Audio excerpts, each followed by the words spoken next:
Teaching of mathematics में पढ़ेंगे recreational mathematics. अगर रिक्रिएशनल मैथमेटिक्स को हिंदी में कहें तो इसको कहा जाता है मनोरंजनात्मक गणित। तो मनोरंजनात्मक जो गणित है उससे अभिप्राय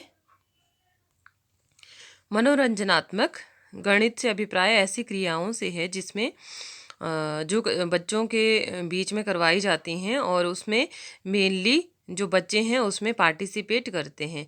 चाहे वो क्या हो, कोई एक्टिविटी हो, चाहे वो जो आपका क्या है मैजिक स्क्वायर है वो हो, चाहे वो रिडल्स हो, चाहे पजल्स हो, चाहे ब्यूटीफुल नंबर पैटर्न हो। ब्यूटीफुल नंबर पैटर्न मतलब जैसे कैलकुलेट बच्चों को देते हैं करने के लिए, एडिशन देते हैं उनको, ऑन द स्पॉट उनको आंसर करना होता है। तो इस तरह की जो एक्टिविटी क्लासरूम में करवाई जाती हैं उन्हीं को हम रिक्रिएशनल मैथमेटिक्स कहते हैं।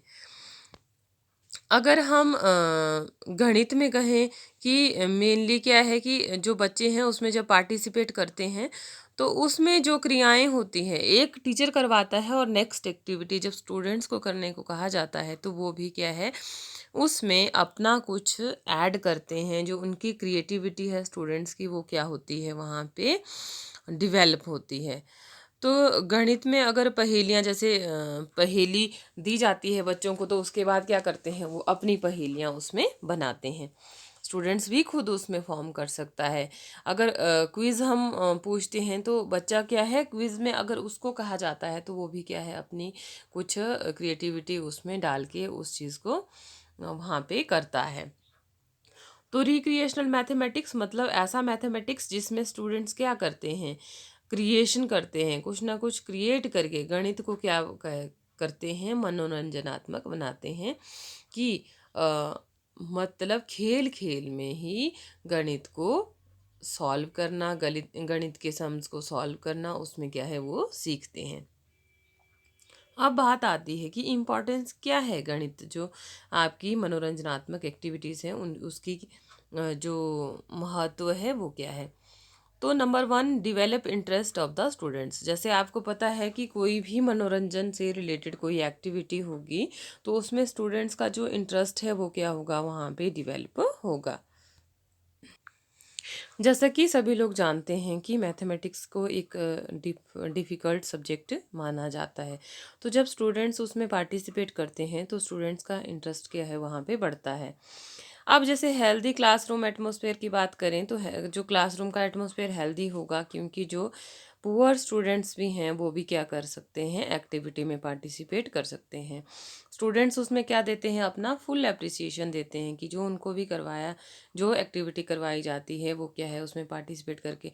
जैसे मान लीजिए कि एक एग्जांपल देती हूँ कि छोटे बच्चे हैं उनको अगर पहले दिन हम कोई टेबल 13 का टेबल लर्न करवा दिया और दूसरे दिन अगर 13 से ही डिवाइड करने के सम उनको करवा दिए या मल्टीप्लिकेशन करवा दी तो स्टूडेंट्स को क्या होगा ईजी होगा।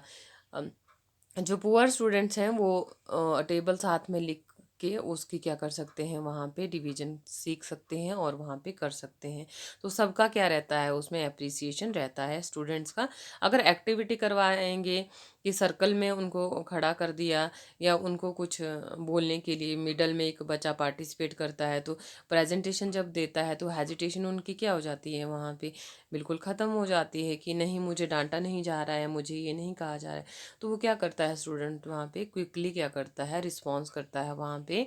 तो उनकी जो थिंकिंग होती है वो भी वहाँ पे बढ़ती है। जब नेगेटिविटी नहीं रहती है तो वो क्या होती है थिंकिंग उन बच्चों की वहाँ पे बढ़ती है।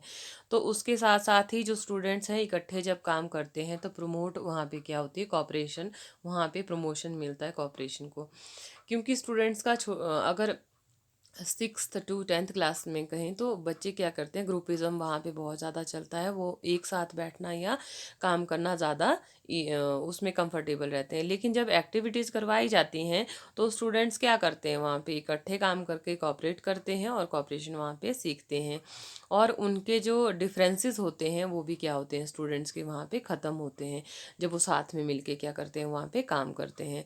उसी के साथ साथ जो कॉम्पिटिटिव जो फीलिंग होती है कंपटीशन की वो भी क्या होती है वहाँ पे इंक्रीज़ होती है स्टूडेंट्स की। अब बात आती है कि हमें क्या क्या प्रिकॉशन वहाँ पे रखनी चाहिए जब भी कोई रिक्रिएशनल एक्टिविटी हम ऑर्गेनाइज करें। एक तो कि जो स्टूडेंट्स होते हैं उनका सबका ही पार्टिसिपेशन उस एक्टिविटी में होना चाहिए। ऐसा ना हो कि कुछ स्टूडेंट पार्टिसिपेट करें, कुछ क्लासरूम में एज इट इज़ बैठे रहें। दूसरा, अगर बात करें कि वो एक्टिविटी जितना हमारा क्लास का टाइम होता है उसमें ही वो एक्टिविटी क्या होनी चाहिए, फिनिश होनी चाहिए, और स्टूडेंट भी सभी पार्टिसिपेट करें और वहाँ पे मोटिवेशन भी स्टूडेंट्स को मिले, और एक्टिविटी ऐसी हो जो क्या है आपके टॉपिक से रिलेटेड हो। अगर हमारी एक्टिविटी टॉपिक से रिलेटेड नहीं होती है तो क्या होता है वहाँ पे वो बच्चे उसमें इंटरेस्ट भी नहीं लेते हैं, और जो वहाँ पे सीखने के लिए मतलब कुछ ना कुछ वो वैल्यू उनमें इनकलकेट हो जब उस एक्टिविटी को वो करें। तो डोमिनेशन भी स्टूडेंट्स का नहीं होना चाहिए। कोई किसी ने गलत कर दिया तो उसको वहाँ पे प्रेज़ करना चाहिए कि आप बेटर कर सकते हो और अच्छा कर सकते हो, फिर से कहो। तो इसमें क्या है, one time one presentation mean कि एक टाइम में एक स्टूडेंट्स ही वहाँ पे क्या करे, पार्टिसिपेट करे।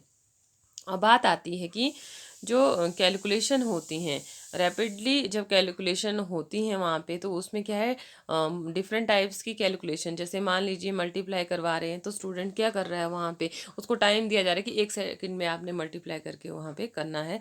तो वो एक रिक्रिएशनल एक्टिविटी में ही ये चीज़ आती है कि बच्चा आगे भी आ रहा है, पार्टिसिपेट भी कर रहा है, और 1 सेकंड या 2 सेकंड या 3 सेकंड का आप टाइम दे रहे हो और वो वहाँ पे कैलकुलेट कर रहा है। इसी तरह से वो कि रैपिड कैलकुलेशन में डिवीजन कर सकता है, वो क्या कर सकता है वहाँ पे एडिशन कर सकता है, और वहाँ पे वो क्या कर सकता है, सब्ट्रैक्शन कर सकता है।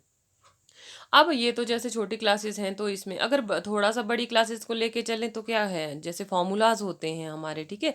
तो फॉर्मूलाज में जब उनको कैलकुलेट करने के लिए दिया जाता है तो फॉर्मूलाज में अप्लाई करता है कि अगर हम वहाँ पे टीम ए या बी या सी बनाई जाती हैं, तो ए टीम का जो स्टूडेंट है वो बी टीम को जब क्वेश्चन देगा तो वहाँ पे ए बी सी फॉर्मूलाज में आपने देखा होगा, मैथ्स में ए बी और सी, जैसे वो कांस्टेंट, जैसे वहाँ पे जो हम वेरिएबल लेते हैं तो वेरिएबल में स्टूडेंट क्या है वहाँ पे वैल्यू बता सकता है, और स्टूडेंट क्या है उसको कैलकुलेट करके वहाँ पे फाइंड कर सकता है। तो जो रिक्रिएशनल एक्टिविटी है वो टीचर अपने अकॉर्डिंग वहाँ पे फॉर्म कर सकता है, और फॉर्म करने के बाद स्टूडेंट को पार्टिसिपेट वहाँ पे कर सकता है। तो इसमें एक टीचर को भी क्या होना चाहिए, एक्सपीरियंस होना चाहिए कि मैं कैसे अपनी क्लासरूम के सारे स्टूडेंट को वहाँ पे इन्वॉल्व करूँ, और इन्वॉल्व करने के बाद जब वहाँ पे पार्टिसिपेट करूँ, पार्टिसिपेशन स्टूडेंट्स का करवाऊँ, तो कैसे काम होगा वहाँ पे, ठीक है।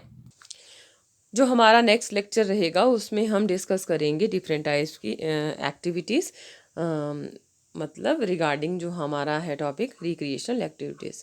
Thank you students.